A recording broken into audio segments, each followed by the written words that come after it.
Ben, merci. Je prends la parole du coup pour oui, dire que j'ai un peu changé le titre.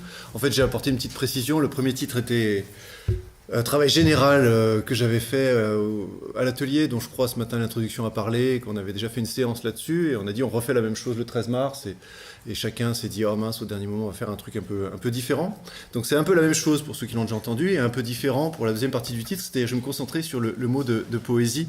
Que j'ai exploré avec les outils que Pierre Carl nous a fabriqués.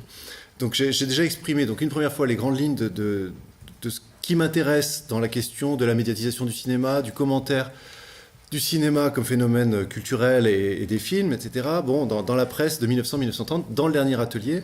Donc aujourd'hui, je vais compléter, résumer ce que j'ai dit et compléter avec une mini-étude de cas dans le prolongement, évidemment, de ce qui m'intéresse, qui concerne globalement la situation du littéraire dans les commentaires du cinéma dans les années 1900-1930 et qui, au fond du fond, pour tout vous dire, sort de questionnements soulevés par André Gaudreau ce matin et dans son œuvre en général sur l'identité des formes d'expression artistique en régime médiatique, comme le cinéma et toutes les autres, bien entendu. En l'occurrence, donc, je vais essayer d'illustrer cette généralité par un petit exemple, l'usage de poésie dans la rubrique cinéma et particulièrement celle du matin. J'ai changé d'avis lundi midi sur cette affaire de poésie et donc j'ai pas eu le temps de faire le travail sérieusement, donc ça va être très approximatif, je vous préviens tout de suite. Alors il s'agit évidemment de ressusciter cette vieille question, en quoi le cinéma pourrait être de la poésie, et je dis bien de la poésie, pas poétique, hein. En quoi pourrait-il être de la poésie, j'ai cherché le mot poésie dans le matin, dans la rubrique cinéma du matin, pas le mot poétique. Je reviendrai là-dessus. Donc comme Jeunette avait répondu à l'époque à André Gaudreau de façon tranchée qu'il n'y avait pas de récit cinématographique, hein, je vous remets la lettre que André Gaudreau avait reproduite dans son premier livre et puis dans l'autre avec François Jost, mais qu'il s'agissait au cinéma d'une représentation d'une histoire et non pas d'un récit, hein, puisqu'il n'y a pas de narrateur. On pourrait dire comme une sorte d'évidence que le cinéma ne saurait pas, lui non plus, produire de poésie, ne serait-ce que parce qu'il ne peut pas véhiculer de sujets lyriques. Mais d'évidence encore, tout le monde une fois au moins aura vécu dans sa vie un moment poétique devant un film, dans la mesure où depuis, ça fait un moment là encore, mais c'est aussi l'enjeu de cette affaire, poétique et poésie se sont mis à désigner des qualités que l'ensemble des formes de communication artistique en régime médiatique peuvent recouvrir, sont capables d'actualiser. Aussi bien le cinéma, mais la chanson, le dessin satirique, le sketch humoristique, le spectacle de cirque, la comédie sentimentale, toute forme d'expression moderne est capable de poésie, non pas au sens traditionnel évidemment de mise en forme versifiée, quoique hein, d'un discours lyrique, épique ou dramatique, ou plus généralement même au sens aristotélicien de maîtrise des techniques de la représentation fictionnelle. Hein. Mais alors de quoi on parle au juste quand on parle de poésie en régime médiatique? Que recouvre cette poésie cinématographique? C'est l'exemple du jour, hein, on pourrait faire le cirque une autre fois, que les commentateurs identifient et décrivent aisément en plus dans les textes médiatiques, de façon à peu près univoque et consensuelle. Tout le monde sait à peu près ce que ça recouvre que le poétique au cinéma ou la poésie cinématographique.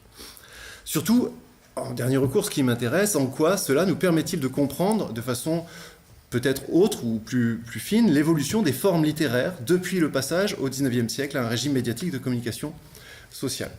Alors je fais, pardon à ceux qui étaient déjà là, 2 minutes quand même de retour sur le cadre général qui informe ma façon d'aborder la question.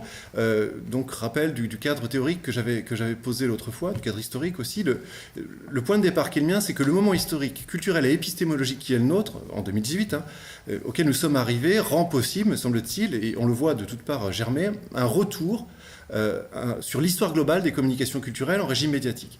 Le point de rencontre qui d'ailleurs explique la facilité des collaborations interdisciplinaires qui sont multipliées désormais depuis une trentaine d'années, c'est le déplacement progressif du regard des historiens de la culture, de la littérature, du cinéma, des arts plastiques, de la question des arts vers celle des médias ou des techniques, des supports, des médiations, bon, on appelle ça de différentes façons, peu importe.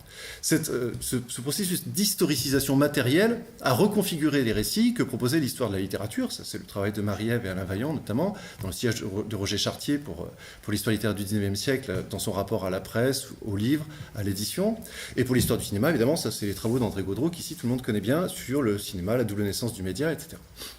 Cependant, faisons la remarque quand même que les tentatives de récit total, de récit global de l'histoire culturelle, on peut penser à Donald Sassoon, on peut penser à Christophe Charles, ne partent pas d'un principe unitaire, de l'unité des communications culturelles en régime médiatique, mais de la dispersion identitaire des formes d'expression. Dispersion dont on voit pourtant qu'elle ne correspond qu'à des aménagements de surface, à des discours académiques bien sûr, mais aussi des aménagements de surface circonstanciels, commerciaux, bien souvent produits par des médiations critiques ou commerciales. Il suffit de repenser à ce que vous disiez, André Gaudreau, ce matin, sur qu'est-ce que c'est que le cinéma. Bon, on ne sait pas, ça dépend, on peut le nommer de plein de manières, etc. Donc la reconfiguration médiatique qui s'opère entre 1880 et 1930 constitue un moment charnière, où dans une sorte de fatras expérimental, les pratiques artistiques s'identifient progressivement à des médias, puis se redécoupent en formats commerciaux et communicationnels adaptés aux différents médias. Je reprends la métaphore d'André Gaudreau et Philippe Marion, de cet éclatement médiatique découle notamment la perte de vue progressive de la dimension littéraire des formats de communication dominants de la culture médiatique au XXe siècle, que sont par exemple la chanson, le long métrage, en prise de vue ou animé, le sketch humoristique, pour ne prendre que les plus rentables. Ce mouvement est indissociable évidemment du mouvement de contraction identitaire de la littérature qu'on recroqueville, enfin le on désignant le champ littéraire évidemment, à large part, qu'on recroqueville pour tout un tas de raisons évidentes sur certaines de ces formes privilégiées, le livre notamment. Alors, on dispose en gros de deux formules qui permettent de décrire ces deux dynamiques apparemment distinctes et pourtant convergentes. Ce phénomène de fond, d'un côté l'hybridation, ou la synthèse, et la nomination, la désignation d'étiquettes, d'identités artistiques qui prolifèrent et qui font proliférer par ailleurs des identités génériques, elles-mêmes fondées sur ces deux pulsions d'hybridation et de nomination. Or, évidemment, les deux sont articulés logiquement. De l'hybridation médiatique des formes instituées découlent de nouvelles identités artistiques, 7e art, 8e art, 9e art, etc. Bon. On peut aller à l'infini. Donc des tas de nouveaux genres qui procèdent eux-mêmes de ce mouvement d'hybridation générant de nouvelles identités. Au cœur de ces systèmes réside une instance de médiation, j'y viens enfin, qu'il serait réducteur d'appeler la critique, et qu'on a eu tous, je crois, un peu tendance à préférer appeler une sorte de sphère du commentaire, une sphère des médiations. Bon, je parlerai de sphère du commentaire. Pas simplement critique, mais aussi scolaire, académique, et surtout promotionnel dans le cas du cinéma dans les années 20-30. Il n'est pas vraiment besoin ici, je crois, d'argumenter longuement ce rôle du commentaire, de la sphère du commentaire, dans la désignation des identités hybridées et dans ces processus de reconnaissance d'institutions et de légitimation des formes créées. Je commence toutefois, une nouvelle fois, pardon pour ceux qui l'ont déjà entendu, en faisant remarquer que par nature, la critique cinématographique, littéraire, artistique, musicale, peu importe, fait écran avant que de donner accès aux réalités qu'elle met en discours. Comme tout discours instituant, le discours critique dans la presse vise la définition, la perpétuation et la consolidation des systèmes de représentation auxquels son existence est attachée. La critique médiatique n'est pas un discours extérieur, évidemment, à l'objet qu'elle commente, mais un élément constitutif du champ commenté, un élément qui participe et qui dépend de l'économie du champ qu'elle contribue à faire exister. De telle sorte qu'il est toujours nécessaire de considérer la critique comme une représentation intéressée, c'est bien animal, c'est son intérêt, et participative d'une réalité dont elle construit une image pseudo-rationnelle. Et pour simplifier à l'extrême, la critique ou le commentaire médiatique doivent être abordés comme un tissu de symbolisation rendant lisible, débitable et commercialisable les réalités culturelles dont elle se charge et dont elle dépend. La forme donnée à la question des rapports entre les différentes formes artistiques qui prolifèrent au XXe siècle est dans cette perspective bien connue, même depuis le XIXe, on a une sorte de grand storytelling dramatisé, spectaculaire, qui roule sur des métaphores bien constantes et bien figées depuis le XIXe. Et je ne vais pas perdre de temps à citer les textes que beaucoup de gens ici connaissent et qui disent à peu près tous que ceci, le cinéma, est en train de tuer cela, alors alternativement le théâtre, les arts du spectacle, le roman, ou que le cinéma colonise, étouffe, ruine tous les champs de la culture entre 1900 et 1930. Et dans tous les cas, de mise en scène concurrentielle ou de relations hiérarchiques, notamment pour les adaptations littéraires au cinéma, la finalité du discours est de distinction, de délimitation de champ d'intervention de chacun des arts à part entière, progressivement reconnus comme tels. Et en fait, ces choses-là durent depuis 1830, c'est une chorégraphie médiatique qui est organisée depuis 1830 dans la presse, et continue avec patience et constance, et à chaque évolution de l'écosystème médiatique où se négocient les communications culturelles. Du roman feuilleton, dans les années 1840, jusqu'aux polémiques récentes autour de Twin Peaks, piraté comme film de l'année par les cahiers du cinéma et revendiqué comme œuvre d'art à part entière par les défenseurs de l'autonomie de la série télé comme art. Il est donc tout naturel qu'une première institutionnalisation de la critique cinéma se repère sous la forme d'une réédition de la querelle du roman feuilleton en 1916. Je ne relis pas le texte que vous avez derrière nous, vous avez eu tout le temps pendant que je bavardais. Je ne relis pas donc ce texte célèbre de Vuillermoz, hein, qui est considéré comme un des actes de naissance de la critique cinéma dans la presse. C'est une inclusion du cinéma dans le temps long de la culture sérielle. Donc on voit bien, nos divertissements doivent être inattaquables, distraction inavouable. Bon, l'immoralité des films policiers qui se situe dans l'histoire des chefs-d'œuvre du feuilleton cinématographié, du roman feuilleton. On rejoue la querelle du roman feuilleton à tout point de vue. Cette inclusion du cinéma dans le temps long de la culture sérielle a plus tard, chez Pierre Weber, hein, notre critique du matin, sa version positive. Donc là, je vais lire un petit peu. Ici, ce qui m'intéresse, c'est pas tellement ce qu'on peut tirer de la dimension polémique des deux textes, mais plutôt de leur continuité. Donc vous voyez le texte, on commence à rendre justice au film d'aventure, écrit Pierre Weber, à ce vieux roman policier qui arrive en droite ligne de l'inspiration d'Edgar Poe et de Gaboriau, donc on parle du 19e. Les générations nouvelles, après la frénésie des cubes et des surimpressions bizarres, décernent des hommages aux anciens films à épisodes. A-t-il été décrié pourtant le serial et les feuilletonistes ont été traînés dans la boue. On les accusait de puérilité d'invraisemblance, on disait qu'ils laissaient écrire leurs scénarios dans les prisons, d'où ils extrayaient leurs héros, c'est tout petit sur mon écran. On les blaguait et les pontifs d'une certaine littérature les chassaient à la fois de la République des lettres et de l'empire du cinématographe. Le point d'interrogation brutal qui terminait chaque épisode tenait le public en haleine, et les gens revenaient avec cette flamme de curiosité qui allume le succès. Le film d'aventure galope sur un rythme léger, il laisse de côté une psychologie utile pour certaines productions, inutile ici puisque l'action est maîtresse du découpage, et le public ne s'en lasse jamais, puisqu'il revient toujours à ses amours, la technique, la photographie, le jeu des artistes est amélioré, on obtient avec certains éclairages des effets qu'on ignorait jadis, mais le goût populaire est demeuré le même, et il suivra toujours l'animateur qui l'emmènera à sa suite dans une poursuite échevelée vers le merveilleux pays de l'aventure. Donc, inclusion du cinéma dans le temps long de la culture sérielle depuis le roman feuilleton. Ce qui m'intéresse, je le disais, c'est pas la dimension polémique d'une possible guerre de territoire entre le populaire, le légitime, mais vraiment la continuité historiographique qui s'exprime confusément dans ces déguisements polémiques et stéréotypés. Pour Weber, comme pour Vuillermoz, le feuilleton et le serial constituent une même entreprise de communication, une même continuité culturelle, et la conclusion de Pierre Weber est limpide de ce point, le goût populaire est demeuré le même. La structure fondamentale du divertissement médiatique dépend du découpage d'un rythme culturel, on en parlait à l'instant, un rythme culturel plaisant, dans le continuum des communications sociales, rythme qui correspond au goût populaire, qui redistribue la question de l'esthétique en périphérie de la question des moyens propres à chaque art, et la centre sur la question très vague et très générale des plaisirs transversaux et transmédiatiques, qui peuvent être actualisés. Ici, c'est le concept d'aventure, qui fait office de catégorie englobante, comme dans la plupart des discours sur l'adaptation des romans romantiques hugoliens ou dumasien. C'est le concept d'aventure donc, qui permet de désigner le bon rythme qu'il s'agit de créer et qu'il s'est agi de créer depuis 1840 pour correspondre au goût du populaire. Et en observant les discours de la critique du matin, en effet, on voit bien qu'il y a deux grandes catégories rythmiques qui sont recouvertes par l'aventure d'une part, qui permet d'exprimer l'expérience d'une œuvre rapide, l'expérience de l'œuvre est vécue comme rapide, et le poétique de l'autre qui exprime que l'expérience de l'œuvre est vécue comme lente.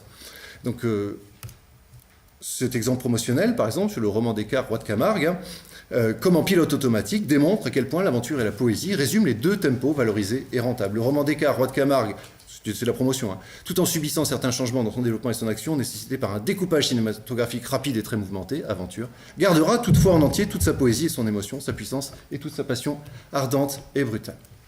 Je me concentre donc enfin sur le deuxième tempo, la poésie, le poétique. Pour ce qui est du poétique, dans la rubrique cinéma, je vais repartir quand même d'un texte de Vuillermoz, celui que vous avez derrière moi, et qui concerne l'adaptation de Jocelyn de Lamartine.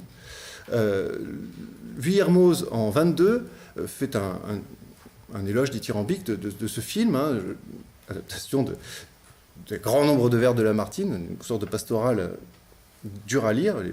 Le film devait être quand même un peu ennuyeux. J'en ai vu un morceau, ça a l'air expressif, disons. Donc le critique marque le film comme une date centrale, c'est ce qui m'intéresse, c'est qu'il le considère comme une date centrale consacrant la poésie au cinéma. Donc, en particulier, Vuillermoz insiste sur l'effet produit. Les gens pleurent dans la salle. C'est le produit de la sincérité artistique du cinéaste. Surtout, le cinéaste ne fait que réaliser le vœu lamartinien, c'est là que ça m'intéresse, pour voir la continuité. Le cinéaste ne fait que transposer avec le cinéma l'idée générale du poétique que les romantiques ont mise en place. Là, je suis obligé de lire un peu le texte. Est-il besoin de rappeler que Lamartine, écrit Vuillermoz, lui-même attendait et appelait cette traduction ? L'auteur de Jocelyn nous a laissé des pages éloquentes sur la divine puissance de suggestion de l'image. Son rêve, disait-il, était d'inspirer un illustrateur et de voir ses personnages prendre corps. Avoir une création de mon âme en circulation dans le monde des sens, mes pensées les plus ambitieuses de gloire littéraire n'ont jamais été au-delà. Il désirait ardemment, voir sous cette forme attachée aux murailles pour la poésie de ceux qui ne lisent pas quelques-unes des scènes de ses livres. Et il avouait que le peu de poésie qui était entré dans son âme à l'époque de sa jeunesse venait du mystérieux envoûtement des modestes gravures qui ornaient son logis et qui représentaient Paul et Virginie, René et Atala. Les belles et simples illustrations animées dont l'écran vient d'enrichir Josselin feront elles aussi entrer de la poésie dans l'âme d'une foule de spectateurs qui n'auraient sans doute jamais lu jusqu'au bout les 10 000 alexandrins de Lamartine. Les cinéphobes les plus amers nous accorderont bien que ce n'est pas là un résultat méprisable, évidemment.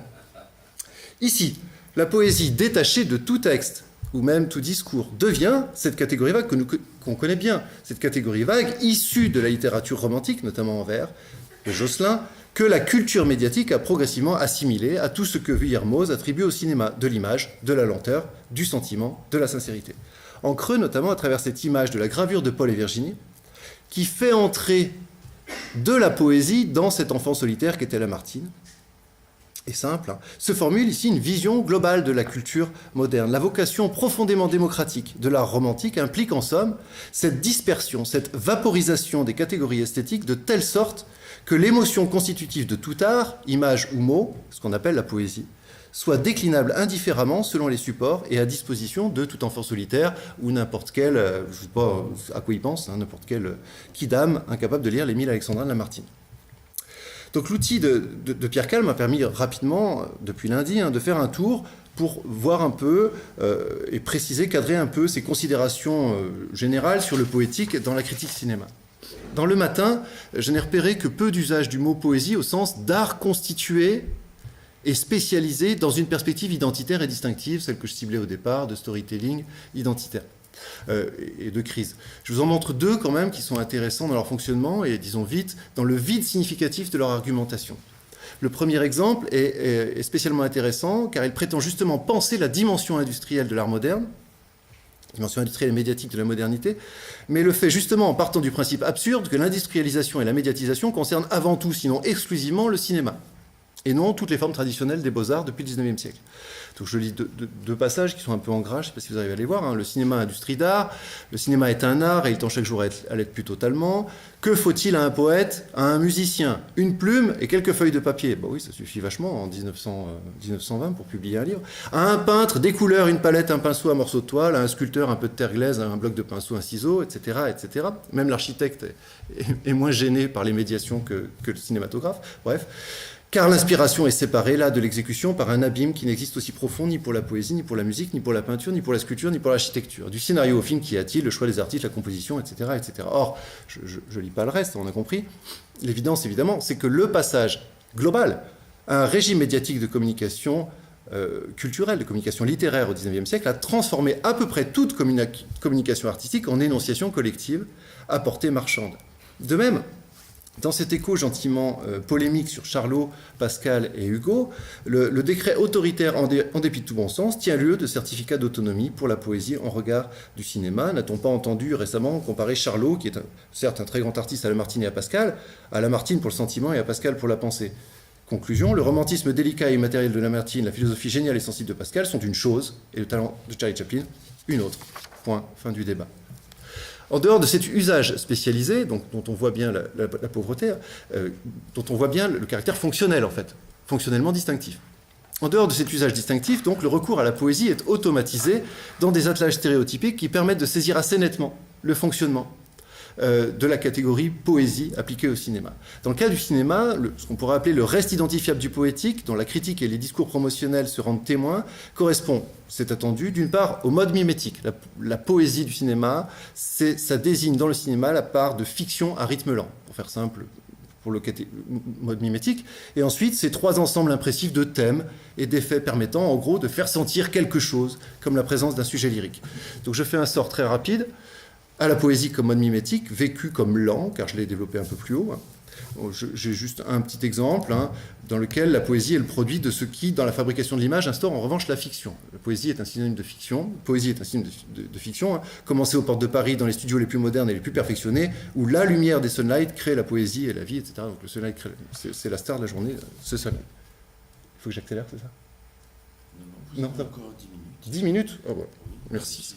C'est très gentil. Vous allez si vite que peut-être en 5 vous terminerez. Ah, merci. C'est gentil. Je vais essayer. Donc la lumière, l'éclairage, le sunlight, donc, dont nous a parlé Amélie ce matin, constitue en effet une catégorie majeure de la culture médiatique dans l'instauration des packs de lecture fictionnelle et de l'établissement d'un climat perçu logiquement comme poétique, non seulement au cinéma, mais encore dans les spectacles. Les concerts de jour, ça va pas, parce que ça n'instaure pas de packs de lecture fictionnelle, quasiment, on a du mal à rentrer dedans, et les attractions, même chose, c'est mieux de nuit, puisque ça suppose le sunlight. Bref, on retrouve cette équivalence entre poésie et fiction dans cet article, le suivant, qui touche l'aménagement des salles elles-mêmes. Je ne le lis pas, toute la poésie doit être réservée au rectangle blanc de l'écran, etc. Donc la poésie dépend de l'instauration de la fiction. J'illustre du coup beaucoup plus, mais très vite encore, les grands sacs de thèmes et d'effets qui sont désignés par poésie, par la critique cinéma dans Le Matin dans ces années 20-30. Et dans bien des cas, par les discours promotionnels, surtout, qui colonisent les pages de la rubrique. Donc le nuage, d'abord, le plus massivement représenté, est constitué des éléments, on s'y attend beaucoup, de paysages. Alors il y en a beaucoup, c'est pas la peine de le lire parce que vous les devinez d'avance, les âpres steppes, la mer, la montagne, tout ça. Donc l'exotisme, les lumières, le pittoresque, je passe, c'est évident. Je fais un seul commentaire sur cette collection impressionnante de paysages marocains, russes ou provençaux. On voit bien dans le dernier exemple que je vais lire que la question est l'articulation avec le rythme, encore une fois, vous en parliez juste avant. La poésie de l'image est la traduction de la solitude mélancolique, car c'est lent. C'est une question rythmique. Je vous lis simplement, on y voit évoluer. Dans des tableaux d'un pittoresque achevé, tous ces personnages au teint hâlé par le soleil et du large, on y entend les expressions locales si chères au naturel de cette flamboyante cité phocéenne et leur joyeuse galéjade, d'où se dégage toute la saveur du midi. Sur tout ceci plane la douceur d'une idylle romanesque, pleine de poésie et de fraîcheur, qu'anime de leur talent Rémus. Bon, c'était pas la bonne citation. Il fallait qu'il y ait de la solitude. Je me suis trompé dans mon organisation. Bref, faites-moi confiance. C'est la solitude mélancolique procède de la lenteur. Le second halo de poésie, le deuxième grand sac, renvoie plus nettement aux émotions et aux acteurs et actrices. C'est la fraîcheur, le charme, la jeunesse, l'humanité, la féminité, la sensualité, la douceur, l'émotion. Tout cela constitue la poésie du cinéma, reformulant ou explicitant ce qu'il y a de poésie à l'écran dans bon nombre de formules toutes faites, dont parfois on ne voit pas trop le sens exact. Tous ces dons si prodigieusement accumulés sont presque déconcertants. On se trouve comme devant un miracle de poésie, de rythme et d'harmonie. On parle ici du jeu d'une actrice. Là encore, l'intérêt est dans le pont qui est jeté suggestivement mais hermétiquement entre jeu d'actrice et rythme. De même, dans cette formule, par exemple, le public n'est jamais là des histoires sentimentales. Les aventures du cœur sont celles qui lui plaisent le mieux. S'il aime rire, il lui est aussi agréable de pleurer. Il y a une volupté de la mélancolie. Voici le sujet de ce film, dont chaque détail est éloquent par sa délicatesse et sa poésie, et dont le rythme a quelque chose de berceur, la poésie de la berceuse. Enfin, dernière dimension qui constitue le poétique à l'écran, plus ancré dans un bain culturel et architectuel en propre, hérité de la littérature romantique et populaire, la poésie est activée par le mystère, le fantastique, l'étrange, le rêve, l'irréel, donc l'enfance. Donc vous avez un exemple ici, par exemple, sous les couleurs d'une réalité des plus vives d'un lyrisme ardent, tenté de traduire à l'écran en une vision poignante l'existence d'un de ces personnages en proie à une obsession, surveillant attentivement ses sensations, décomposant ses idées à l'infini, se mouvant dans un décor dont la stricte réalité emprunte cependant à une sombre poésie, quelque chose de fantastique et de mystérieux. Donc le poésie appelle immédiatement fantastique, mystérieux, ce qui vaut aussi pour le charme sensuel des actrices comme Greta Garbo. Il y a un exemple, il me semble, plus bas, oui c'est ça, sur Greta Garbo, qui joue avec une sensualité étrange et troublante, ce qui génère de la poésie dans le film. Dernière dimension qu'on avait rencontrée chez Lamartine, celle de l'enfance, qui constitue un paradigme majeur de la culture médiatique, qui monte en puissance au cœur des années 30, et singulièrement de l'imaginaire moderne du poétique. L'enfant, le poétique. Bon. Je termine avec ce texte, d'abord parce que je le trouve chouette, et un peu pour le plaisir, je vous avoue, tout en soulignant le pont qu'il faut jeter entre lui et le souvenir de Lamartine et des gravures de Paul et Virginie, dont on a entendu parler tout à l'heure, puisque Paul et Virginie est quand même le premier grand objet de consommation poétique transmédiale, bien avant Les Mystères de Paris. Distraire les enfants est une tâche beaucoup plus difficile qu'il ne pourrait sembler au premier abord. Pour réussir dans cette tâche infiniment délicate, il faut avant tout aimer les enfants, partager leur émerveillement devant toutes les manifestations vraies de la vie et leurs besoins de renouvellement, comprendre leur sens de la justice directe et combien tout ce qui est doué de poésie, on y arrive, les attire et leur parle. Alors, il vous est loisible d'entremêler divertissement et leçons. Le petit monde auquel vous vous adressez se réjouira aussi bien des uns que des autres et avec quel enthousiasme. C'est ainsi que Madame Sonia Cabot a fait du Club Cendrillon un petit paradis où l'on fait connaissance avec tout ce qui est joyeux, curieux, comique, avec ceux qui vous parlent des pays lointains où les châteaux sont merveilleux et les forêts immenses, pleines d'oiseaux et de bêtes, avec les beaux contes des grands poètes et les surprenantes études des savants qui donnent la clé d'un monde non moins mystérieux. Et sur l'écran apparaissent et se suivent Charlot et Walt Disney, ces amuseurs de génie. Je conclus abruptement. Dans la majorité des cas, l'histoire littéraire de la poésie, ne tenant pas compte du médiatique, se dispense de penser globalement le devenir culturel et civilisationnel de la poésie pour confondre les recroquevillements savants de la poésie livresque avec le tout moderne d'une forme de communication très ancienne et très populaire. Comme on le souligne parfois, l'occultation de la chanson, par exemple, de la chanson populaire, dans la plupart des histoires de la poésie, certes, cette occultation est très visible et de plus en plus corrigée, notamment par le prix Nobel, par exemple, mais aussi par les travaux scientifiques.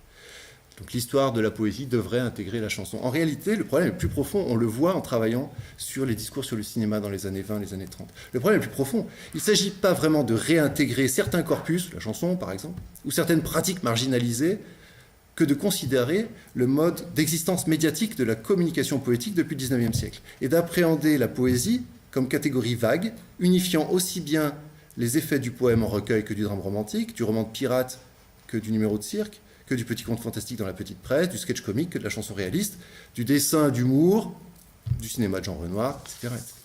Le phénomène vraiment significatif de l'entrée de la poésie dans une ère de communication masse médiatique me semble bien cette vaporisation, cet éclatement de la poésie en une réalité esthétique plastique et transmédiatique, et non pas, à l'inverse, la contraction restreinte de la poésie sur une identité artistique et médiatique dont le recueil de textes courts et suggestifs serait la formule la plus pure. Or, la constitution paradoxale du commentaire journalistique du cinéma, que j'ai essayé de mettre en lumière, est un outil qui me semble particulièrement intéressant pour appréhender cette dynamique. Car d'une part, certes, les commentaires sur le cinéma dans la presse, comme n'importe quel discours d'escorte médiatique, travaillent au découpage pseudo-rationnel du réel, des productions culturelles en identités proliférantes, donc en marché cohérent, tout en intégrant les formes émergentes à un ensemble de standards de la communication journalistique, notamment un certain rapport au temps, cette idée de crise permanente de la vie culturelle. Cependant, ces mêmes commentaires, on l'a vu, traduisent aussi naturellement la dispersion médiatique de la poésie à travers des séries stéréotypées de connotations à la fois très impressives, très floues, très vagues, et en même temps clairement rattachées à l'unité littéraire et romantique originelle du poétique dans la culture médiatique. C'est Lamartine, disons. Je termine sur une précision sûrement inutile, mais tout de même, au cours de ce développement, j'ai navigué intentionnellement dans le flou entre poésie et poétique, afin justement de ne pas restaurer inutilement, là je m'adresse plutôt au littéraire, j'avoue, de ne pas restaurer inutilement de la distinction où il n'y en a pas. En l'occurrence, entre ce qui relèverait d'un genre, la poésie, et la tonalité générale qu'on relie à cette forme, le poétique. Cette façon scolaire et artificielle de découper le réel de la communication littéraire entre des genres et des registres m'apparaît en effet à la fois comme un produit du sentiment de la vaporisation historique du littéraire en régime médiatique, qui a imposé à un moment donné de reconfigurer les outils de description, ici comme Northrop Frye, en tonalité et registres transversaux, et aussi comme un rapatriement académique anti-médiatique ou paramédiatique de cette vaporisation dans des cadres structuralistes notamment, travaillant à une étanchéité théorique artificielle, car fondée sur un effacement du médiatique entre les formes artistiques du XXe siècle. Et ben voilà, merci.